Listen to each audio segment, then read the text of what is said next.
Hai, kembali lagi bersama saya Anastasia Monika Setio dengan NIM 202031053 dari jurusan Teknik Informatika kelas B. Di video kali ini saya akan membahas tentang teknik pengkodean sinyal dari mata kuliah Komunikasi Data dengan dosen Bapak Max Teja. Yang pertama yang akan saya bahas adalah tentang sinyal dan pengkodean. Yang pertama, pengkodean atau encoding adalah sebuah proses merubah data ke dalam format tertentu untuk suatu keperluan, misalnya pengiriman dan penyimpanan. Yang kedua adalah digital signaling, adalah sebuah sumber data GT berupa digital atau analog yang dikodekan menjadi sinyal digital XT berdasarkan teknik tertentu. Yang ketiga yaitu analog signaling, adalah sebuah sinyal input MT atau disebut modulating signal yang dikalikan dengan sinyal pembawa, di mana hasil modulasi berupa sinyal analog ST atau disebut modulated signal. Yang keempat yaitu ada 4 pengkodean sinyal, yaitu 1. Data digital sinyal digital. Perangkat pengkodean adalah digital menjadi sinyal digital lebih sederhana dan mudah daripada perangkat modulasi digital to analog. Yang kedua adalah data analog sinyal digital. Konversi data analog ke sebuah ke bentuk digital memungkinkan pengguna perangkat transmisi dan switching digital. Yang ketiga yaitu data digital sinyal analog. Beberapa media transmisi hanya bisa merabatkan sinyal analog, misalnya ongoing media. Yang keempat adalah data analog sinyal analog. Data analog dapat dikirimkan dalam bentuk sinyal bersebut, misalnya transmisi suara pada saluran pelangganan PSTN. Selanjutnya kita akan bahas tentang teknik pengkodean sinyal dan modulating. Yang pertama yaitu bentuk dari XT tergantung pada teknik pengkodean dan pilihan yang sesuai dengan karakteristik media transmisi. Yang kedua yaitu di mana frekuensi sinyal pembawa dipilih yang kompatibel dengan media transmisi. Selanjutnya akan kita bahas tentang skema encoding.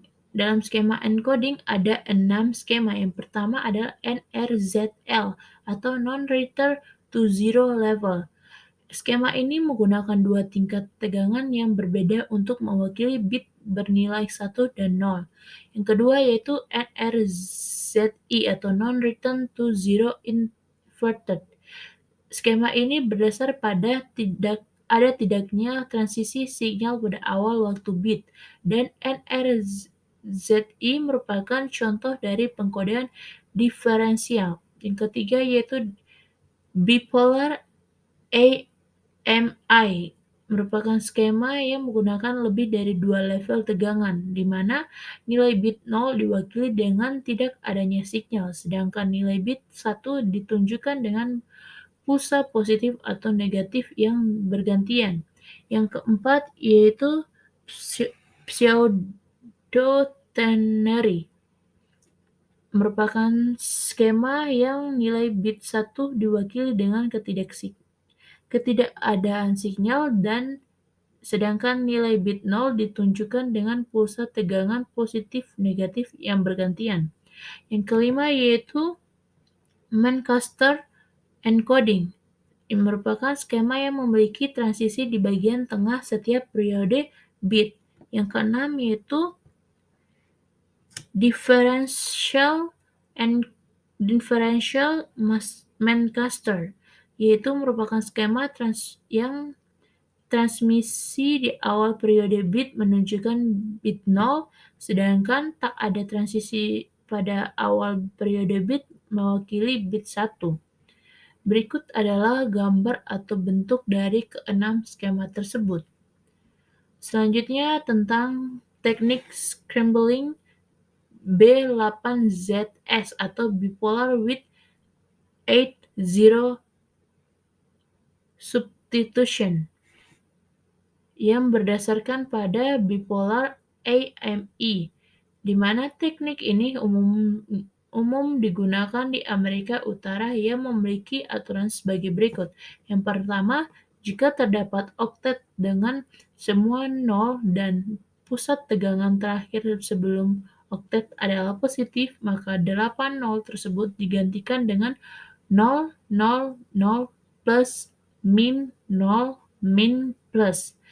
Yang kedua yaitu sedangkan jika terdapat oktet dengan semua nol dan pulsa tegangan terakhir sebelum oktet adalah negatif, maka 8 nol tersebut digantikan dengan 0, 0, 0, min, plus, 0, plus, min. Selanjutnya yaitu kita bahas tentang teknik scrambling HDB3. Teknik ini umumnya digunakan di Eropa dan Jepang, yang dimana memiliki aturan sebagai berikut pada gambar.